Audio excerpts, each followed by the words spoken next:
podcast listeners, you are in for a treat today because today you get me and Brad. For those of you who don't know who me is Jeanine. So it is two, it's the two of us today. Everyone else is off traveling. And so you're in for a treat because this is how things used to roll, right, Brad? It was always you and me just having conversations. And you never know where those conversations might go. Yeah, but back in the good old days when Jonathan wasn't that involved, me and you were running the show. Right? I remember we would block off 30 minutes to do the slides for the presentations that day, and then 3 hours later we'd solve all the world problems and maybe finished a slide or two. Yeah, we're great. I made best friend. I know, it's fantastic. Yeah, it was such a shame you were married and I was engaged. I know, such a shame. And on two different continents. Being on the other side of the pond and everything. Oh my goodness.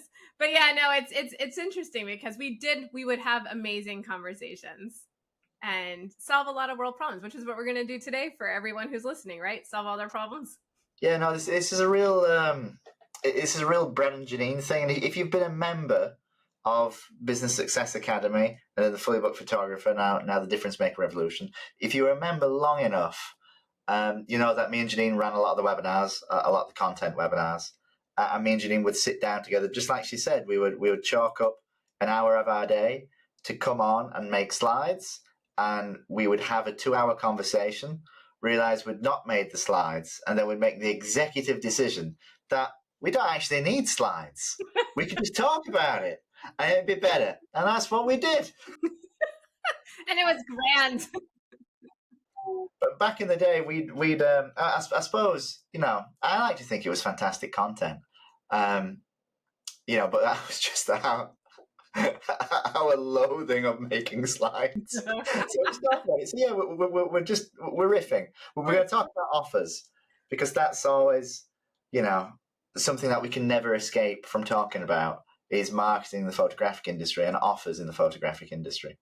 And me and Jeanine are odd in the sense that we've been around longer than that I suppose we perhaps look like or appear to, in the fact that Jeanine was in industry before she was running her own studio, and I'm third generation, so I've lived in a business that's been a photographic studio my entire life, so I've always been surrounded by it, and offers for me aren't this mystical, scary thing that people are afraid to run because they think it's going to devalue the brand and just cause them pain and chaos. Offers were, how I got to Florida, or how my parents took me to Florida, and how we managed to fly first class, and how we'd have multiple holidays a year. And, I had a wonderful childhood, all because my parents ran offers. And then that kind of put that marketing bug into me, into running offers on Facebook. So offers are your best friend. You just scared of them. Yeah, and it's interesting why photographers are scared of them. I think that's why we're going to have this conversation because same, yeah. I came in to the photography industry from outside the industry, but then within the industry because I worked for a vendor, and we had offers to get photographer clients, and so didn't devalue our brand as a vendor in the industry. So I never understood. Like I just came into it that's what you did. In order to get business. And my parents ran a business. I didn't grow up in the photography industry, but my parents ran several small businesses throughout my childhood. So I grew up in their office and I saw how they always ran things. And my dad went to trade shows. He went to Comdex, he was a computer guy. So like I get dragged to trade shows as a child, and I would stand in the trade show booth and hand out things and hand out pens and swag and offers for the software that my dad had designed and things like that. So it never seemed foreign to me that you would market your business.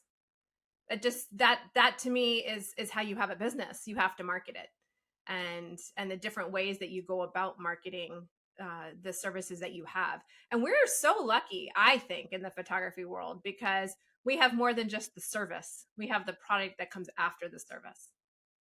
And so we're not, and so many industries have to fabricate that, like if you're a massage therapist, what do you sell after the massage, right? You have to sell, like you go into most massage therapy places here and they have candles and lotions and aromatherapy and different things to try and add on to that sale after they do your therapy. But we don't have to do that. It's part of what we do. We're creating a product with our service.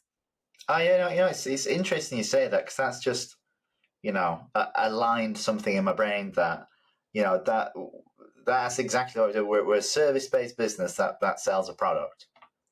If done correctly and if done rightly, we offer a service to people that we can discount and give away for free, because we have products that we can upsell on that we have fantastic margins. They're like ridiculous margins.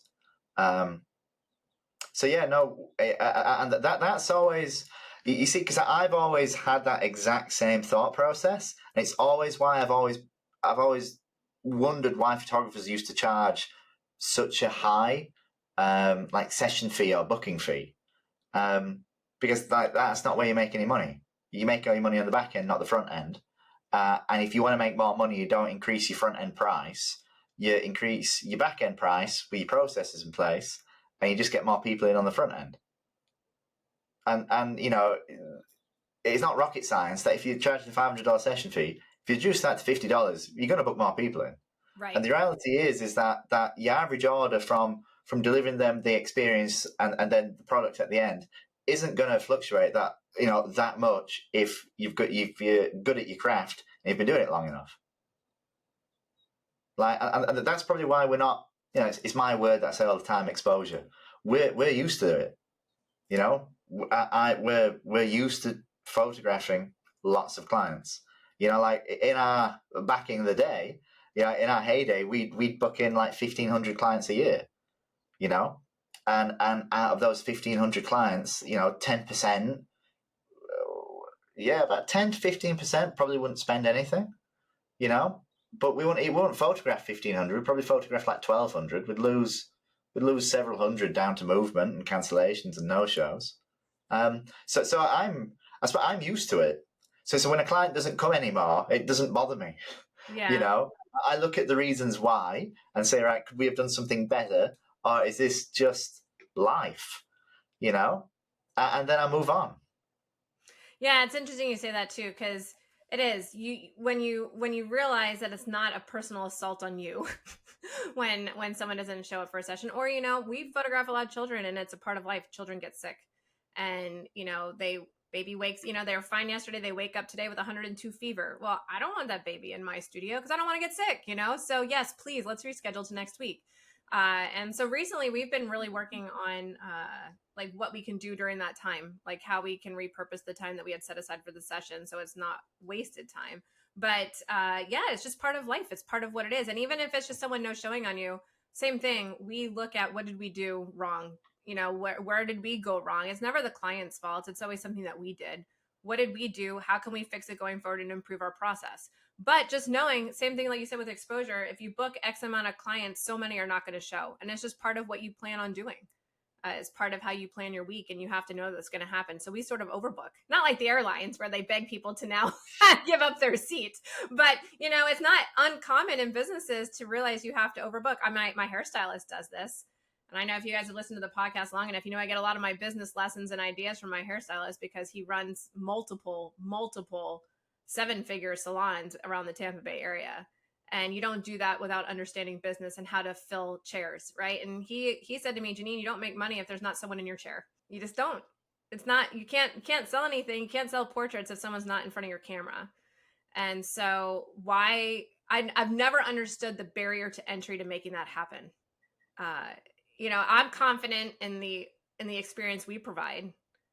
So I know that if I photograph someone and I get someone in front of my camera and we provide the experience and make a difference in their life and transform their day, and the way they look at their baby or the relationship they have with each other, things like that, that when they come in to view their portraits, they're going to buy them. So why prevent them from coming to do that? To me, an offer is just giving people the opportunity to come in and experience that with me. Yeah, it's funny, isn't it? It's hard to put yourself in not other people's shoes, but like the other viewpoint that offers are bad and scary when it's the absolute norm to both of us that you run a business. All businesses have offers. Right. The only businesses, some businesses don't. The only businesses that technically don't have offers are businesses that don't. And my only real example for this is like Coke or Pepsi, where they can't really discount. Their offers are branding. You know, like at Christmas in the UK, I don't know if Father Christmas drives around in a Coca-Cola truck, but in the UK he does. That's the thing he does. I don't know why. You know, but he drives around, but there's nothing attached to that.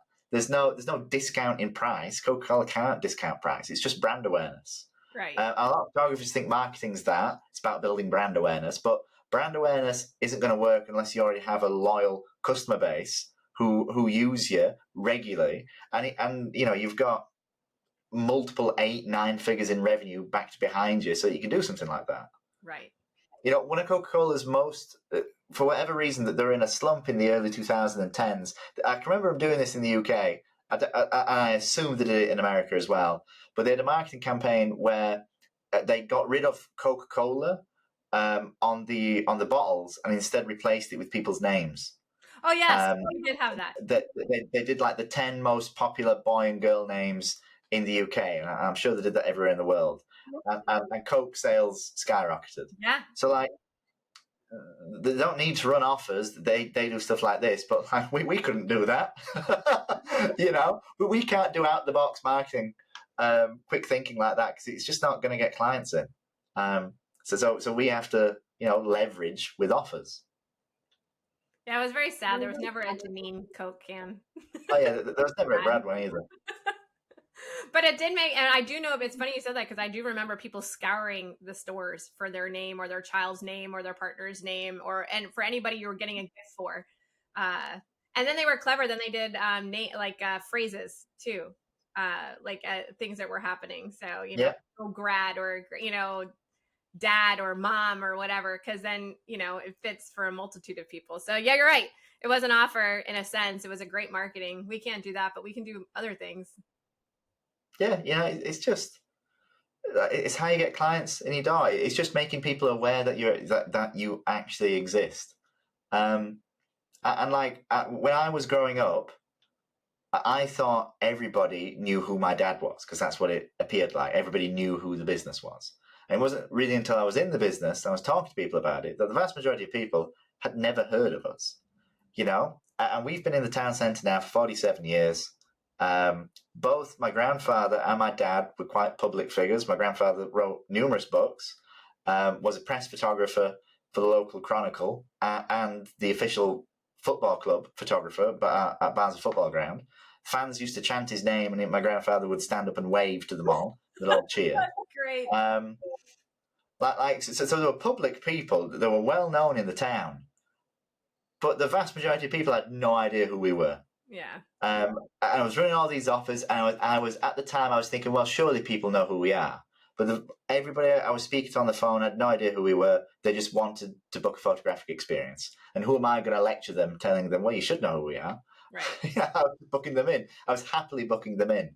And we've photographed thousands of clients, done millions in sales, and people still really don't have a clue who we are because we don't have that presence. So without marketing, we wouldn't exist. And in the I'm about to say the olden days, like the pre-Brad days, before I was in the business, a lot of our marketing was stand teams and direct mail, which I know you've done as well. Yeah. Because that was where people were. And it's where you got eyeballs. So you'd write a letter or you produce a leaflet and you'd send it out either by data or you'd just do a Royal Mail door drop and you'd deliver to X amount of postcodes or zip codes in your area. And the offer would just be a register to win. That's all it would be. They have to fill something out and post it back into you. My dad's kept them all. Well, he's not kept all of them. He kept all the bad ones. I say the bad ones, the funny ones. So he's got, Baloo and Mickey Mouse and Donald, Donald Duck. And my dad's favourite one was somebody saying, "You're rubbish, and here's some of mine." And the guy just emptied his pocket into this envelope and mailed it back to my dad. My dad kept it because he thought it was hilarious. That's funny. But you get the same now with Facebook trolls and comments. Yeah, Like you do. nothing's changed. Nothing's Like changed. marketing hasn't changed. We've just changed the platform. We've Yep. changed where people's concentration and eyeballs are. And instead of delivering something to the front door and them opening it on, opening the mail for it, or being in a shopping centre or a supermarket and walking past and noticing something and filling a form out and putting it in a black box, now it's all Facebook ads. Yep. And it's interesting because I know you did the same promotion I did. We did a baby mailing and we got a list and we mailed 3 times to people who had just had babies. And it was an offer to come in for 4 times. And listen to this offer: 4 times in the year. You got a 10 by 20 panel at the end of the year with 1 image per milestone for $49. Right. And that was the offer. I mean, I built my business here on that offer. And and I didn't have, and it's funny, I didn't have a fear because I didn't know I should have a fear. I didn't know there was a fear to have. It was, I need to get business. Nobody knows who I am. So this is the offer I've heard works. There was a guy in the States selling that offer as a plan, right? So I'm like, cool, I'll do this. I got the mailing. I sent the mailing out. Guess what? I booked clients. I still have some of those clients, Brad. Like I have photographed their high school senior portraits. Now it's been 18 years. And so it's amazing when you present an offer. They didn't know who I was. They didn't know they didn't know who I was. They saw the offer. They had a baby. They called me. They came in. We had an amazing experience. Guess what? They spent more than the image that came on their 10 by 20 panel. And some of them became clients for life. So, if you can get past that fear of, what if I spend, Brad, I'm going to have to pay these people to photograph them. We hear that a lot, right? Like, oh my gosh, this client could come in 4 times in a year and not buy anything. I'm going to lose money. But what are the odds of that actually happening, first of all? And I did take into account it would happen, and it did happen, and we did have it happen every now and then. You're just going to have that. But the amount of people who came in, spent well that first year, and then came back again for toddler birthdays, came back again for Christmas, came back again for family, came back again for other milestone birthdays, came back again for their 10-year smash cake reenactment, came back again when they turned 16, and have come back now for their senior portraits. What is the value of that client for life on a $49 offer? Yeah, you can't. It's like trying to calculate the ROI on it. It's just you can't. No, It's infinite. it is. It's a ridiculous number. But yeah, it's hearing that at this rate. I'm sure somebody made a comment, something similar. At this rate, I'm going to be paying people to come to the studio, and it's like, well, yeah, that's what marketing is. Right. Yeah. Yeah. You're gonna, if you want to look at it like that, you're gonna lose money on the front end. It's marketing. It's an investment. The correct way of thinking of it is that it's an investment that you're going to get a return on, an ROI, return on invested on it. But Right. at the front end, you're still spending money. So yeah, you're buying clients, but that's what it is. How many times have you been bought as a client? Yeah. I've been bought all the time as a client, from ads, from TV, radio, Facebook, whatever it is. I've been bought before, and we just do the same thing. You're buying attention. Yeah, no, it's interesting too, because even if you take this from volume to low volume, right? So, okay, Jeanine, that's great, but you want to photograph 10, 15 sessions a week. I only want to photograph 5 sessions a week. And I know we hear that fear a lot. Well, I can't take up those 5 slots, but it's the same thing. You still have to fill those 5 sessions in your week, which probably means you need to fill 7, planning on the fact that 2 might get sick or have to reschedule or something's going to come up. And so whether it doesn't matter your volume, it doesn't matter how many sessions you're aiming for in a week, you still have to get them into your studio. You still have to provide them a reason to come in, and it can't just be because you're so amazing. You have to give people a reason. Otherwise, you're not really truly running the business the way you need to run it. If you're just waiting for referrals and for people who have heard about you from other clients of yours, you could be waiting for a long time for the phone to ring. It's not a very proactive way of doing it. And it's interesting, like right after I came into the, not right after, maybe it was about 5 or 6 years after running the studio here in Tampa, I started training with a gentleman, and maybe some of our podcasters know him. His name was Bill Sorensen, and he was my mentor for a very long time. An amazing man. He was in Portland, and he was a very high end photographer back in those days too, right? You know, and he trained with some of the best, and he opened up his studio, and he was very interesting. He opened up his doors in one side of Portland, realized it was the wrong side of Portland, shut the doors, and opened up on the other side of Portland. He's like, nope, that's not where I need to be. I need to be where my clients are going to be, you know? And he thought of it like a business, not that people are going to come to me. I need to be where my clients are going to be. And, you know, and so, but then he ran offers. And it's interesting because I remember learning from him, and it's exactly what you said. He went where the people were. He set up, and this was a man whose average in the 80s was $5,000-$6,000, and he set up stands in the grocery store, in banks. He would go stand at these stands at the grocery store and at banks and hand out, register here for a complimentary child's portrait session with a beautiful portrait on the stand of a little girl in a white dress, you know, and painted this beautiful portrait of what an ideal child's portrait session would look like with him.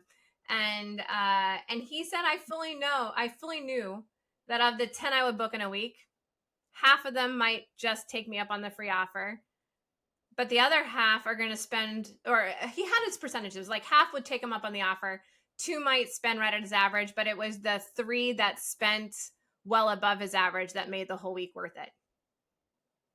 And, you know, and it was a numbers thing, and he ran the offer like a numbers, and it's a numbers game in a sense. And he understood that, and he would and that, again, there was no Facebook, there was no social media, there was no emailing back then. You had to go find people where there was people. And that's what he did. And it was the same offer we're running now, which and I remember when you initially told me about this offer and we started running them and teaching them in back then BSA. I was like, wait a second, that's exactly what Bill taught us. And that's what he was doing like in the 80s on a stand at the grocery store or at the local fair or, you know, whatever, because that's the only place people were. Even into the 90s, he did it, you know? And so if you can get past that fear, and honestly, I would have a bigger fear of not having a business than having a fear of having an offer. Maybe you can just shift your fear. Tell me about it. If you can't get rid of a fear, if you're that type of person who has to fear something, change your fear focus. Make your fear not having a business. And then maybe it'll inspire you to run an offer, because you need to have the offers to get that flow of potential clients to call and come through your studio. That's it. You know, fear. No, it's spot on, and like when we used to run the stands, I always use we, but I was never really involved. I might have gone once or twice to help my mum set a stand up.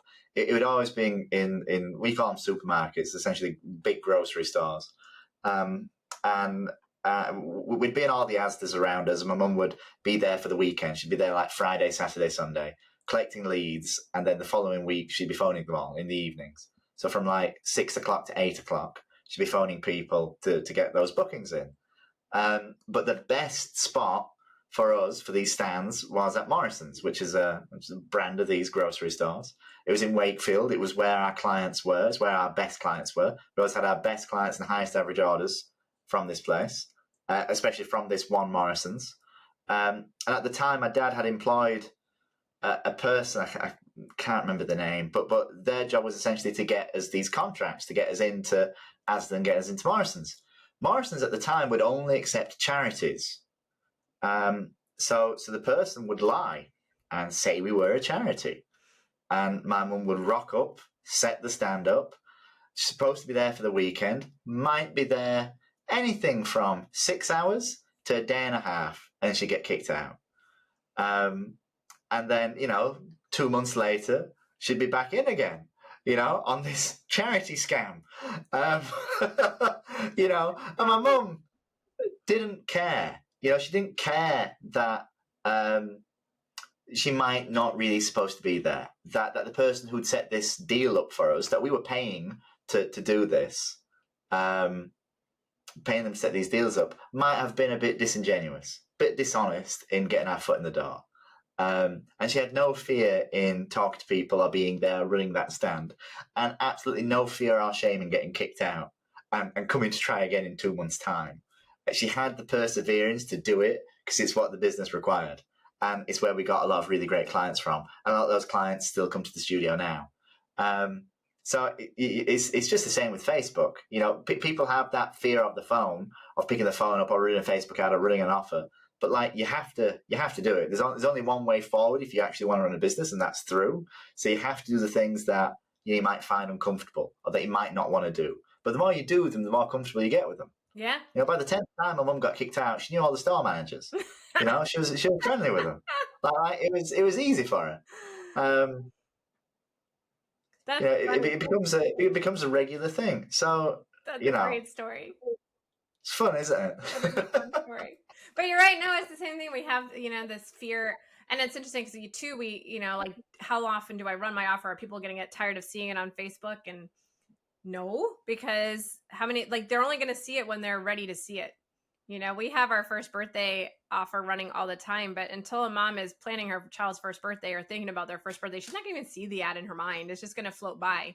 We use the black Ford theory all the time, right? You don't know how many black Fords are out there until you're driving a black Ford and realize how many there are. Your attention changes to the focus of what you're focused on. So, people will see the offer when they're ready to see the offer. And people are always moving into your target demographic, and they flow in and they flow out. So it's impossible. Like you said, you were there for 47 years. It's impossible for everybody to know who you are.